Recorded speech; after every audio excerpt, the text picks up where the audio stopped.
The escape pod had disintegrated on impact, scattering its 6 survivors across the muddy clearing like discarded toys.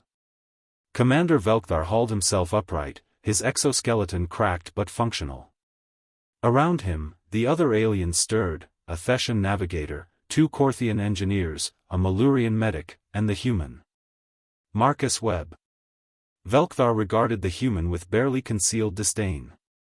Humans were the newest addition to the Galactic Coalition, accepted reluctantly and only for their crude vessels that could traverse unstable wormholes. They were primitive. Weak. Their homeworld was a death trap of extreme weather and predators, yet somehow they had survived long enough to reach the stars. Status report, Velkthar commanded. The answers came quickly: broken communicators, no rescue beacon, storm approaching. The planet's atmospheric analysis showed breathable air but violent weather patterns. They had perhaps 2 hours before the tempest hit. "We'll construct an emergency shelter," Velkthar announced. "The standard coalition protocol." "Won't work here," Marcus interrupted quietly. Every alien I turned to him.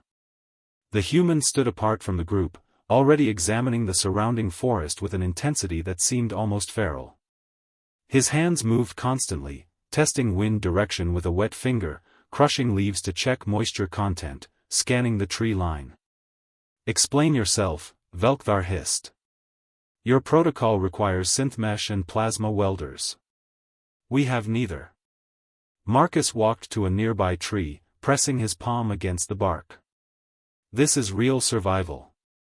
Not simulation. Not theory. And you presume to know better than trained coalition officers," the Thetian navigator scoffed. Marcus didn't argue. He simply began working. The aliens watched in confusion as the human moved through the forest like something wild had awakened in him. He tested branches for flexibility, selected specific types with criteria only he understood. Using sharp rocks, like a primitive, he cut and shaped materials. His hands bled from the work, but he didn't stop. "This is absurd," Velkthar declared. "We should conserve energy and wait in the open. Our environmental suits will protect us. From wind and rain, maybe," Marcus called back, dragging a bundle of long branches. "Not from what comes after. Not from hypothermia when your suit's thermal regulation fails in sustained wet conditions. Not from debris flying at terminal velocity." The aliens exchanged glances.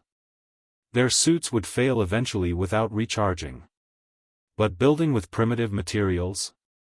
Impossible. Marcus worked with furious purpose. He drove support posts deep into the ground using rocks as hammers. He wove flexible branches into a lattice framework, his fingers moving with practiced precision.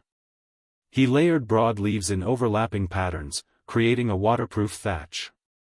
He dug drainage channels around the structure's perimeter. "He's building a cave," one Korthian whispered in disgust. "It's called a hut," Marcus corrected, not looking up. "And it saved my species for 200,000 years." The first raindrops began falling as Marcus placed the final support beam. Within minutes, the sky opened up with torrential fury. Wind howled across the clearing. The aliens huddled together in the open, their environmental suits flickering as power drained faster than predicted. Marcus stood in the doorway of his shelter, water streaming off the thatched roof in perfect channels, the interior completely dry. "There's room," he said simply. Pride warred with desperation in Velkthar's eyes. The commander looked at his shivering crew, their suits already failing. He looked at the human standing in his impossible shelter, built with bleeding hands and primitive knowledge. One by one, the aliens crawled inside. The structure held through the night as the storm raged with apocalyptic violence. Trees fell outside. Lightning split the sky. But inside Marcus's hut, 6 beings stayed dry and alive. When morning came, rescue ships arrived to find an impossible scene, a crude but masterfully constructed shelter, and 5 alien officers sitting around a small fire the human had somehow started without technology. How? Velkthar asked finally. How did you know?